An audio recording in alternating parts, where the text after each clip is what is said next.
Hello बच्चों, आज हम लोग be my multiply I will be your factor का पार्ट 2 करेंगे। Let's start. यहाँ पर ये बच्ची है अमीनी, जो अरेंज करना चाहती है, arranging 12 tamarind seeds in form of different rectangles. अच्छा, रेक्टेंगल आपको पता है ना, रेक्टेंगल किसे कहते हैं? रेक्टेंगल इस तरीके से दिखता है। आप सभी को रेक्टेंगल पता है ना? तो try to make more rectangles, कि आपको और अलग अलग तरीके के रेक्टेंगल्स को ट्राई करना है यूजिंग 12 टेम्परेंट सीड्स। 12 ही इमली के बीजों का यूज करना है और डिफरेंट डिफरेंट टाइप्स के रेक्टेंगल्स को बनाना है। जैसे देखो, ये यहाँ पे ये जो बच्ची दिख रही है ना आपको, अमीनी, इसने क्या किया हुआ है? इसने देखो ये ग्रुप बनाया हुआ है ना, ग्रुपिंग की हुई है, ये दिख रही है आपको? हाँ, तो आपको इसने तो अपना पर्सनल ग्रुप बनाया हुआ है, आप भी ऐसे ही 12 बीजों को लेकर के अलग अलग डिफरेंट डिफरेंट रेक्टेंगल्स को बना सकते हो। तो आप पहले यहाँ देखो, अगर मैंने एक एक का ग्रुप बनाया, ये मेरा टेम्परेंट का एक सीड, ये मेरा दूसरा, तीसरा, ऐसे मैंने एक एक के ग्रुपिंग की, एक एक का समूह बनाया। तो ऐसे ही एक एक करके 12 तक जाएंगे। ये एक अलग ग्रुप है, ये रेक्टेंगल का अलग ग्रुप है, ये रेक्टेंगल का अलग ग्रुप है। तो ऐसे कर कर कर ये 12 तक जाएंगे, कर कर कर 12 तक जाएंगे। तो ये तो एक एक का ग्रुप हो जाएगा। ठीक, क्या मैं दो दो का ग्रुपिंग कर सकती हूँ 12 का? हाँ, मैं दो दो का ग्रुप कर सकती हूँ 12 का। कैसे? ये दो टेम्परेंट सीड्स है, रेक्टेंगल बन गया ऐसे करके।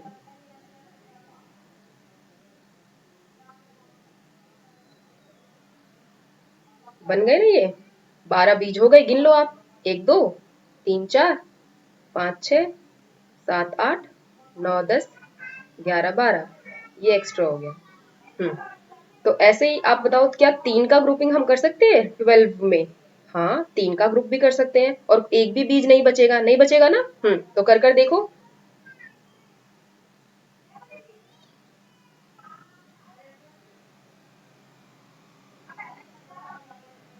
नहीं बचाना ग्रुप? Very good. अब क्या मैं 4 का कर सकती हूँ? हाँ, मैं 4 का भी कर सकती हूँ।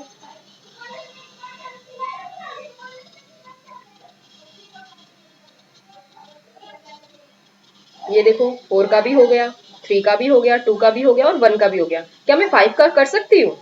5 का नहीं कर सकती। क्यों? क्योंकि अगर मैंने 5 के ग्रुपिंग किए तो 5 एक जगह हो जाएगा, 5 दूसरी जगह हो जाएगा। लेकिन ये तो, अगर मैं इनको ऐड करूंगी, प्लस करूंगी, तो ये तो 10 होगा। मुझे तो मेरे जो, ये अगर 10 है तो मेरा तो 2 बीज बच गया ना, तो मैं ग्रुपिंग नहीं कर पाऊंगी। इसका मतलब जो 5 है उसकी ग्रुपिंग नहीं होगी। अब क्या 6 की ग्रुपिंग कर सकती हूँ मैं? बताओ मुझे। 6 की ग्रुपिंग कर सकती हूँ? यहाँ पे पहले लिख लो, 1 की ग्रुपिंग हो गई, 2 की हो गई, 3 की हो गई, 4 की हो गई, 5 की नहीं हुई थी। अब मैं 6 का ट्राई करती हूँ। 6 की ग्रुपिंग करूंगी तो हो जाएगा? हाँ, 6 का हो गया, इसका मतलब मुझे 6 भी लिखना है। और मैं किसका ग्रुपिंग कर सकती हूँ बताओ मुझे? 7 का। 7 के ग्रुप करूंगी तो 7 एक जगह और 7 एक जगह, तो वो तो 14 हो जाएंगे। इसका मतलब मैं 7 को भी नहीं कर सकती। अच्छा, 8 को कर सकती हूँ? अगर मैंने 8 बीज एक जगह बना दिया, 8 बना दिए, ये 8 है, अब मैं दूसरी जगह 8 बनाऊंगी, ये तो यहीं पे ही 12 हो गए। मेरे पास तो सिर्फ 12 ही इमली के बीज है ना, इसका मतलब 8 भी नहीं हो पाएगा। सोचो, 8 नहीं हुआ तो 9 का होगा? नहीं। 10 नहीं, 11 नहीं, 12 यस। 12 के ग्रुप को अगर मैं, 12 बीजों को अगर मैं एक साथ इकट्ठे रख दूं,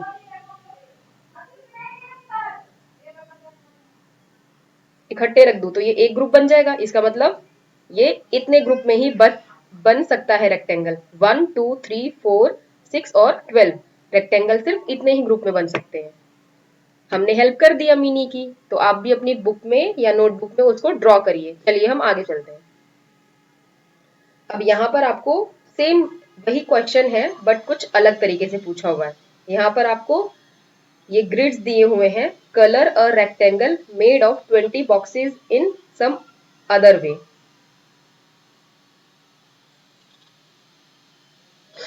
आपको क्या करना है यहाँ पर? जैसे ये रेक्टेंगल बनाओ ना, लेकिन आपके पास एक कंडीशन है कि 20 बॉक्सेस ही हैं।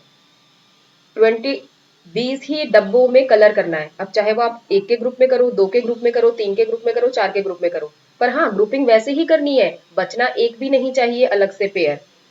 जैसे यहाँ पर देखो ये दो दो के पेयर में इसने 10 पेयर किए हुए ना, 1 2 3 4 5 6 7 8 9 10, है ना। तो दो दो का पेयर हो गया। अब मैं क्या एक एक का पेयर कर सकती हूँ? हाँ मैं एक का पेयर 20 तक कर सकती हूँ, कर सकती हूँ ना। आप भी करिए।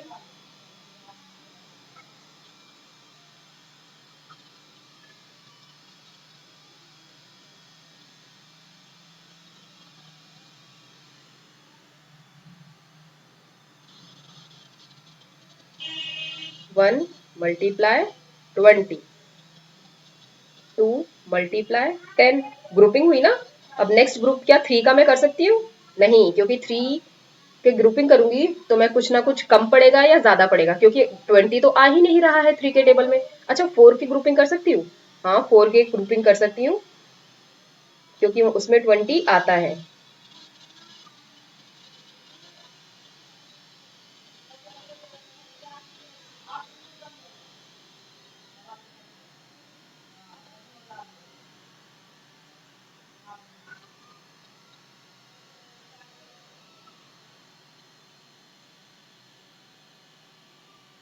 तो जो आपने यहाँ पर देखा ना 1 2 4, 1 2 4 5 10 20, ये सारे नंबर्स जो है इनको हम ग्रुपिंग में समूह में बांट सकते हैं। 20 को इतने ग्रुप में हम बांट सकते हैं।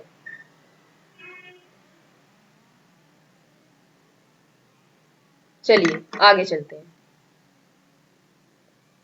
यहाँ पर एक बच्ची है जिसका नाम मीना है। जिसका नाम क्या है? मीना है। मीना क्या कर रही है? उसके पास 18 चूड़ियां हैं, बैंगल्स हैं, 18 बैंगल्स, 18 बैंगल्स हैं on a rod. Meena is trying to group them. She can put them in groups of 2 3 6 9 and 18 without any bangles left. कि जो मीना है ना, वो 2 3 6 9 8 के समूह में रख सकती है इन 18 चूड़ियों को, और वो भी बिना किसी चूड़ी को छोड़े, बिना किसी चूड़ी को छोड़े। अगर वह एक चूड़ी का समूह बनाती है, एक चूड़ी का समूह बनाती है, तो उसके पास कितने ग्रुप्स होंगे? 18 ग्रुप्स होंगे। अगर वो एक एक चूड़ी का समूह बनाएगी, ग्रुपिंग करेगी, तो 18 होंगे। तो हम इसको ऐसे भी लिख सकते हैं 1 × 18। अगर वो दो दो के ग्रुपिंग करेगी तो वो कितने समूह बना पाएगी? 9। यस, 2 × 9, क्योंकि 2 9 × 18 होता है, 18 ग्रुप बन गया। 3 के अगर वो ग्रुप्स बनाने की कोशिश करेगी तो कितने में होगा? बताओ कितने ग्रुप्स बनेंगे? 6। और अगर 9 के ग्रुपिंग 9 बैंगल्स को एक साथ रख के ग्रुप बनाने की कोशिश करेगी तो कितने ग्रुप्स बनेंगे? 2 ग्रुप्स बनेंगे। और अगर 18 को एक साथ रखकर ग्रुप बनाने की कोशिश करेगी तो एक ग्रुप बनेगा। ये समझ में आया आपको कि एक के समूह में अगर रखेगी, एक एक चूड़ियों को ग्रुपिंग में बनाएगी तो 18 समूह बनेंगे। दो दो का पेयर बना के रखेगी तो 9 ग्रुप्स बनेंगे। 3 3 का पेयर बना के रखेगी तो 6 ग्रुप बनेंगे। 9 का बनाकर रखेगी तो 2 ग्रुप्स बनेंगे, और 18 का बनाकर रखेगी तो 1 ग्रुप्स बनेंगे। तो जो ये देखो ये साथ में सेम ही सेम आ रहा है ना इधर उधर, तो हमें यहाँ पर रिपीटेड नहीं लेने, हम यहाँ पर लिख लेते हैं 1 2 3 6 9 और 18। तो ये जो नंबर आपको दिख रहे हैं ना, ये नंबर जो है वो 18 चूड़ियों के ग्रुपिंग में हम उनको बांट सकते हैं। समझे आप सभी? तो आपकी बुक में एक तालिका दी हुई है, उसको आपको ऐसे ही जिस तरीके से मैंने आपको समझाया है आपको फिल करना है। ठीक है, चलिए अब हम आगे चलते हैं। आगे दिया हुआ है आपको कि कंप्लीट करना है इस मल्टीप्लिकेशन चार्ट को जो यहाँ पर आपको दिया हुआ है। अब इस चार्ट में देखो, पहले चार्ट के खाने को देखो, बॉक्सेस को देखो, जो अलग अलग संख्याओं को गुणा कर कर 12 मिल रहा है। कौन कौन सी संख्या को गुणा कर रहे हैं? जैसे मैंने 1 को 12 से गुणा किया, ये 1 दिख रहा है आपको। इस 1 को अगर मैंने 12 से, इस वाले 12 से गुणा किया तो 12 आया। फिर मैंने इस 2 को 6 से गुणा किया तो मेरा 12 आया। फिर मैंने इस 3 को 4 से गुणा किया तो 12 आया। फिर इस 4 को 3 से गुणा किया तो भी 12 आया। 6 को 2 से गुणा किया तो भी 12 आया, क्योंकि 6 दूनी 12 होता है। और फिर 12 एकम 12। तो आपने यहाँ पर क्या देखा कि जब भी मैंने इन संख्याओं को गुणा किया, जो ऊपर चार्ट में दी हुई, तो 12 आ रहा है, कॉमन आ रहा है ना। तो जो ये 12 है, 4 तिया 12, 6 दूनी 12, 12 एकम 12। तो 12 जो है, 12 उनको हम कितने ग्रुप्स में बांट सकते हैं? 12 को हम 1 2 3 4 6 और 12 खुद इनके ग्रुप्स में बांट सकते हैं। इसलिए जो 12 है, यहां पर देखो, इसलिए ये जो 12 है, 4 और 3, 4 और 3, 6 और 2, 1 और 12, ये इसके गुणज भी हैं। लेकिन ये गुणज वाला कंसेप्ट तो मैंने आपको पिछली क्लास में पढ़ाया था कि 4 और 3 का अगर मैं गुणज लिखूंगी, अगर मैं मल्टीप्लाई लिखूंगी, तो 12 तो इन दोनों में ही आएगा, तो ये तो कॉमन मल्टीप्लाई हो गया ना। यहाँ पर आपको मल्टीप्लाई और फैक्टर्स दोनों को समझना है। पहले आप ये देखो कि अगर आपको 12 के ये जो 12 दिख रहा है ना, अगर इसके गुणनखंड बनाने हैं, गुणनखंड, तो ये उसके गुणनखंड है कि हम उसको इतने तरीके से ग्रुपिंग में बांट सकते हैं, ये तरीके हैं। तो ये 12 के क्या कहलाएंगे? गुणनखंड। 12 के गुणनखंड क्या कहलाएंगे? 1 2 3 4 6 और 12। चलिए अब हम 10 के गुणनखंड बताते हैं। फैक्टर्स को हिंदी में हम कहते हैं गुणनखंड।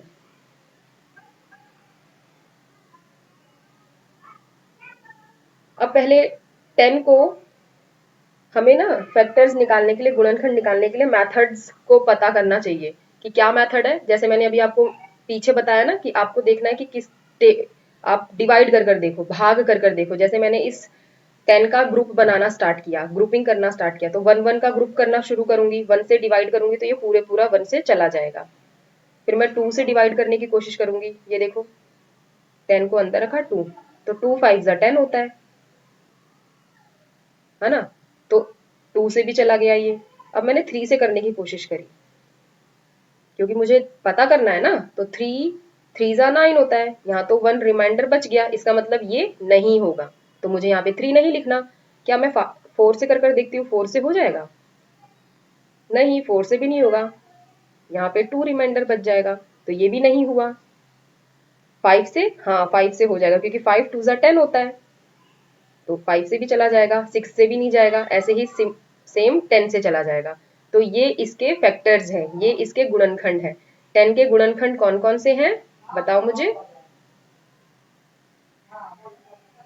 10 के गुणनखंड कौन कौन से हैं? 1 2 5 और 10। इसको मैंने जिस तरीके से निकालने की कोशिश करी है, आप सब भी ऐसे ही ट्राई कीजिए अपनी बुक में, ठीक है। अच्छा, अब आप मुझे 36 का बताओ फिर, कि 36 को अगर मैं फाइंड आउट करूंगी 36 के लिए कि उसके फैक्टर्स कौन कौन से हैं, तो कैसे मुझे पता लगेगा? 36 के फैक्टर्स को निकालने के लिए सेम वही डिवाइड कर देखूंगी मैं। 1 से तो ये जाएगा ही जाएगा, तो 1 तो लिखना ही है मुझे। 2 से मैं डिवाइड कर देखूंगी, 36 को 2 से डिवाइड किया, तो 1 जा 2, 1 बचा, माइनस करने पे 6 उतरा, 2 8 जा 16, ये पूरा कट गया, इसका मतलब यस ये 2 से जाएगा। और ये 18 से भी जाएगा, क्योंकि 18 2 जा 36 होता है, 18 2 जा 36 होता है। वो मैं अभी लिखूंगी, अभी मुझे आप और बताओ ये किस किस के टेबल में जाएगा। 3 से जाएगा, हाँ 3 से भी जाएगा, कर देख लेते हैं। 3 1 जा 3, 3 2 जा 6, तो 12 हो गया। 12 भी जाएगा, क्योंकि 12 को अगर मैं मल्टीप्लाई करूंगी तो उससे भी हो जाएगा। करो बताओ मुझे, 3 से भी गया, 4 से जाएगा, भाग कर बताओ। हाँ 4 से भी जाएगा, 6 से जाएगा, 9 से जाएगा, 12 18 और खुद 36 से जाएगा। तो 36 के 1 2 3 4 6 9 12 18 और 36 खुद फैक्टर्स हैं, गुणनखंड हैं, ठीक है। चलिए आगे चलते हैं। नेक्स्ट, आपने फैक्टर्स को तो पढ़ लिया कि फैक्टर्स को हम कैसे फाइंड आउट करते हैं, भाग करके। भाग करके संख्याओं से अगर हमें पता करना है तो हम भाग करके पता लगा सकते हैं कि किसी भी संख्या का फैक्टर कौन है। अब आपको ये टॉपिक पढ़ना है कॉमन फैक्टर्स। जैसे आपने कॉमन मल्टीपल्स पढ़े थे ना, जो दोनों दोनों के टेबल में कॉमन थे, ऐसे यहाँ पे कॉमन फैक्टर्स भी देखना है 25 और 35 का, 25 और 35 का। तो 25 और 35 के लिए पहले आपको 25 को डिवाइड कर कर देखते हैं कि क्या उसका 2 फैक्टर होगा। 1 तो होगा ही दोनों का, ये तो आपको पता ही है, पर मैं पहले 2 से डिवाइड कर कर देखती हूँ। तो 2 से तो 25 जाएगा, पहले कर कर देखते हैं कि 2 के टेबल में 25 नहीं आता। 2 के टेबल में 25 नहीं आता, 24 आता है, इसका मतलब 2 जो है वो नहीं होगा। 3 से कर कर देखती हूँ, 3 भी नहीं होगा, क्योंकि 3 के टेबल में 24 आता है, 25 नहीं आता। 4 के टेबल में 4 के टेबल में भी नहीं आता, तो इसका मतलब 4 भी नहीं हुआ। हाँ, 5 के टेबल में 25 आता है, तो इसका मतलब मुझे 1 माना मैंने, 5 माना और खुद 25, क्योंकि 25 और अब किसी के टेबल में नहीं आता, खुद 25 अपने टेबल में अब जाएगा। ऐसे ही 35 के लिए आप मल्टीप्लाई कर कर देखो। 35 जो है 1 से जाएगा, 3 से जाएगा, देखो 3 से डिवाइड कर कर देखो, नहीं 3 से भी नहीं जाएगा। 5 से जाएगा, हाँ 5 से जाएगा। 7 से भी जाएगा, क्योंकि 7 के टेबल में आता है ना, 7 पंजे 35, 7 5 जा 35। और खुद 35 के टेबल से जाएगा, और अब ये किसी से नहीं जाएगा। तो अब आप इसमें देखो, कॉमन जो कॉमन है ना, उसको आप ब्लू और रेड सर्कल का जो ये कॉमन पर्पल वाला पोर्शन है ना, इसमें लिखना है। तो इसमें देखो 1 और 5, 1 और 5, 1 और 5, मतलब 1 भी इसका कॉमन है जो दोनों में आ रहा है, और 5 भी इसका कॉमन फैक्टर है। समझे आप सभी? तो वो फैक्टर्स जो दोनों दोनों में कॉमन है, उसे हम कॉमन फैक्टर कहते हैं। क्या कहते हैं? कि 35 और 25 का साझा गुणज कौन है, जो हमने इस पर्पल वाले गोले में भरा है।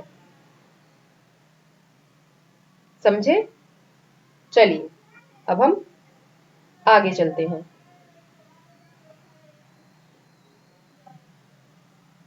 अब ये आपका आ गया फैक्टर ट्री, गुणनखंड पेड़।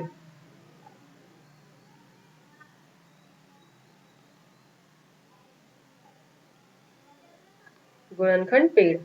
अब इस पेड़ को पहले आप देखो, ये 18 लिखा है ना, 18, 18 का ये पेड़ देखो, 9 दूनी 18, और 9 कैसे आया, 3 तिया 9।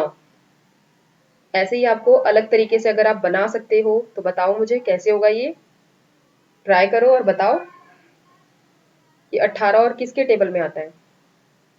3 के टेबल में आता है। तो 3 6 18, और 6 कैसे आएगा, 2 तिया 6। हो गया ना ये। ऐसे ही आपको इस 24 को अलग अलग तरीके से ड्रॉ करना है। 24 को अलग अलग तरीके से ड्रॉ करना है। ड्रॉ इन द सेंस कि आपको बताना है कि अलग अलग मेथड से आप इसको कैसे कर सकते हो। जैसे 24 जो है वो बहुत ही 2 के टेबल में आता है, कितने पे आता है, 12 पे आता है। 2 12 जा 24, और 12 जो है वो किसके टेबल में आता है, वो 6 के टेबल में आता है। तो 2 6 जा 12, और 6 तो आपको पता ही है 2 के टेबल में भी आता है और 3 के टेबल में भी आता है। तो 2 3 जा 6। अब ऐसे अलग तरीके से यहाँ तो ये 12 का हो गया ना। अब बताओ 24 किसके टेबल में आता है, और 6 के टेबल में भी आता है।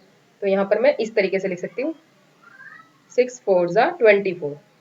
तो 6 के भी दो अलग शाखाएं निकलेंगी, और 4 की भी, क्योंकि 2 2 जा 4 होता है ना। और 6 के लिए 2 3 जा 6 होता है। ये इस तरीके का पेड़ बना। अलग तरीके से और बताओ। और 24 जो है वो 3 के टेबल में भी आता है। 3 8 जा 24, 8 जो है वो 4 2 जा 8, 2 2 जा 4। देखो इस संख्या को हमने अलग अलग तरीके से गुणनखंड पेड़ बनाया। इस संख्या को हमने 3 अलग अलग तरीके से इसका गुणनखंड पेड़ बनाया। तो आप भी अपनी बुक में इसको फिल करिए, और कोशिश करिए कोई भी एक नंबर ले लीजिए। जैसे मैंने, ये तो बुक के क्वेश्चन थे ना, जैसे मैंने यहाँ पर ले लिया 20। अब मैं इसका फैक्टर ट्री बनाना चाहती हूँ, तो आप मेरी हेल्प करो। 20 2 10 जा 20 होता है, 5 2 जा 10 होता है। बन गया ना ये मेरा फैक्टर ट्री। आप भी ऐसे ही कोशिश कीजिए, और अपने फ्रेंड्स के साथ ये गेम जरूर खेलना, ठीक है? चलो अब हम कुछ आगे इन क्वेश्चंस को सॉल्व करने की कोशिश करते हैं, जो इस चैप्टर से रिलेटेड है। इसमें मनोज है, जिसके घर में एक क्या है, घर है, मतलब मनोज का घर है जो अपने घर के कमरों में टाइल बिछवाना चाहता है, कमरे की फर्श पर टाइल, फ्लोर पर टाइल लगाना चाहता है। और जो कमरे का साइज है, रूम का साइज है, वो है इतना 9 फीट इंटू 12 फीट। वो मार्केट गया और उसने अलग अलग टाइप की टाइल्स देखी, 1 into 1 feet foot, 2 feet into 2 feet and 3 feet into 3 feet. तो अब आपको ये देखना है कि 9 और 12 का साइज है, ये रूम का साइज है। तो क्या 1 इंटू 1 का ग्रुपिंग करना चाहूंगी तो क्या हो जाएगा? यस, हो जाएगा। क्या 2 इंटू 2 का करना चाहूंगी तो हो पाएगा? देखो, बताओ मुझे। नहीं हो पाएगा। क्यों? क्योंकि जो 2 है वो 12 को तो कर देगा डिवाइड, लेकिन क्या 9 को कर पाएगा? नहीं। तो इसलिए ये नहीं होगा। इसी तरीके से आप 3 फीट और 3 फीट को कर देखोगे, तो 3 जो है वो 9 को भी डिवाइड कर देगा और 3 जो है वो 12 को भी डिवाइड कर देगा। इसका मतलब ये आंसर हमारा सही है। समझे?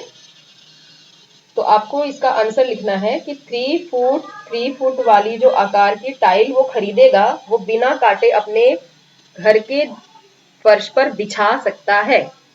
ठीक? तो चलिए अब हम अगले क्वेश्चन की तरफ चलते हैं। अगला क्वेश्चन है कि यहाँ पर ये 3 सहेलियां हैं, रानी, गीता और नसीमा। इनका जो घर है वो मेन रोड से 9 फीट की दूरी पर है। 90 फीट, 90 फीट की दूरी पर है, 90 फीट की दूरी पर है। और वो अपनी उस 90 फुट की दूरी को क्या करना चाहते हैं? टाइल लगवाना चाहते हैं वहां पे। वो क्या लगवाना चाहते हैं वहां पे? टाइलें लगवाना चाहते हैं। तो अब उनको ये आपको हेल्प करनी है उनकी, और बताना है कि अगर वो बिना किसी टाइल को काटे रास्ते पर टाइल को बिछाना चाहती हैं, तो वो किन किन तरीके से बिछा सकती है, मतलब कौन से आकार की टाइल ले सकती हैं। तो आपको पहले यहाँ पर ये देखना है कि जो 90 है उसको हम कितने तरीकों से उसके फैक्टर्स निकाल सकते हैं। तो 90 पहले हम देखेंगे 1 इंटू 90, ये तो ये तरीका हो गया। दूसरा बताओ, 2 से जाएगा? यस जाएगा, 245। आप करके देख लो, ये 90 है और ये 2 है। 2 4 8, 2 5 10, कट गया पूरा। इसका मतलब 2 × 45 इज इक्वल टू 90। 90। नेक्स्ट 3 से कर देखती हूँ मैं। 90 को 3 से, 3 3 9 और 0 का 0, तो क्या होगा यहाँ पे? 3 × 30 इज इक्वल टू 90। और बताओ।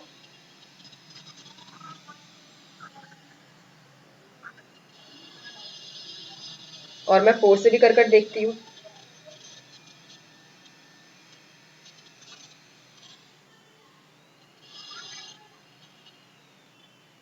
यहाँ तो 2 रिमेन बच गया, इसका मतलब 4 नहीं होगा। 5 से कर देखती हूँ। 5,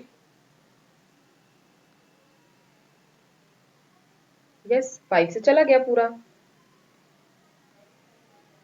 इसका मतलब ये देखो, ये जो बना रही हूँ ना मैं, ये ग्रुपिंग जो कर रही हूँ मैं इनकी कि 1 × 90, ये इसके फैक्टर्स हैं। ये क्या है? इसके फैक्टर्स हैं। तो अलग अलग फैक्टर्स से आप फाइंड आउट कर सकते हैं कि बिना काटे वो टाइल के साइज से कैसे बना सकते हैं। जैसे अगला है आपका 6 को मैं अगर 15 से गुणा करूंगी तो 90 आएगा। 9 को अगर मैं 10 से गुणा करूंगी तो भी 90 आएगा। तो सेम यही चीज रिपीटेड है। ये इसके फैक्टर्स हैं 1 2 3 5 6 9 10 15 18 30 45 और 90। ये इसके फैक्टर्स है। बट इनका जो पेयर बना हुआ है ये टाइल के शेप को बता रहा है। तो ये 3 आप ऊपर वाले स्टार्टिंग के ले लो कि अगर ये ऐसे ऐसे, ये जैसे गीता ने पसंद कर लिया कि मैं 1/90 वाला टाइल लगवाऊंगी, रानी ने पसंद कर लिया कि मैं 2/45 वाली टाइल्स लगवाऊंगी, या सीमा ने पसंद कर लिया कि मैं 3/30 वाली टाइल्स लगवाऊंगी, तो ये बिना कटे टाइल लगेंगी। समझे? तो जो हमारी लाइफ होती है ना, उसमें फैक्टर्स और मल्टीपल का यूज होता है। अभी आप लोग छोटे हो इसलिए अभी आप लोगों के लिए थोड़ा सा सिर्फ इंट्रोडक्शन ही है, लेकिन जैसे जैसे आप बड़ी क्लासेस में जाओगे आपको इसके और भी यूजेस पता चलेंगे। ठीक है? तो अभी आप इस चैप्टर में आपके लिए जितना भी क्वेश्चन था वो मैंने आपको समझा दिया है। अगर आपको कोई डाउट हो तो आप मुझसे कमेंट बॉक्स में पूछ लीजिएगा। तब तक के लिए बच्चों बाय बाय। थैंक यू बच्चों। मेरा इतना साथ देने के लिए। चलिए अब हम अगली वीडियो में मिलते हैं। बाय।